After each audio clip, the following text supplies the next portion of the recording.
राज एक साहसी और जिज्ञासु लड़का था जो अपने दोस्तों के साथ पहाड़ियों में घूमने का बहुत शौकीन था।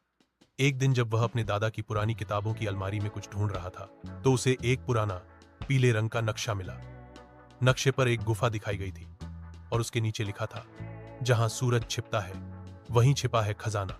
राज ने तुरंत अपने दो सबसे अच्छे दोस्तों सिया और अमित को बुलाया।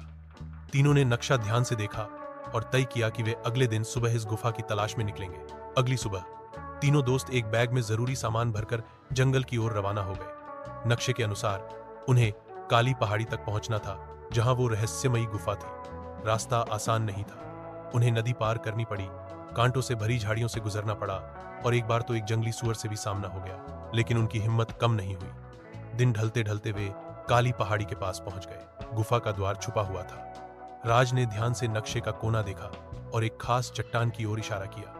जब अमित ने उस पर दबाव डाला तो जमीन हिलने लगी और सामने एक छिपा हुआ दरवाजा खुल गया।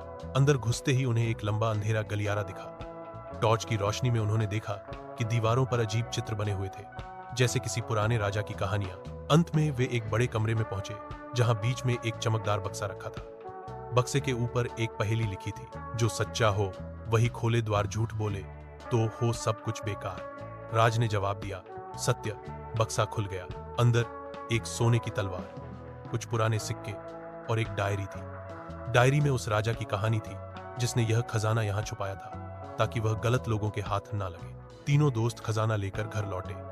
उन्होंने खजाने का एक हिस्सा म्यूजियम को दे दिया और बाकी से अपने गांव में स्कूल और अस्पताल बनवाया। राज, सिया और अमित अब गांव के हीरो बन गए। वो तीन दोस्त जिन्होंने न सिर्फ खजाना खोजा बल्कि उसका सही इस्तेमाल भी किया।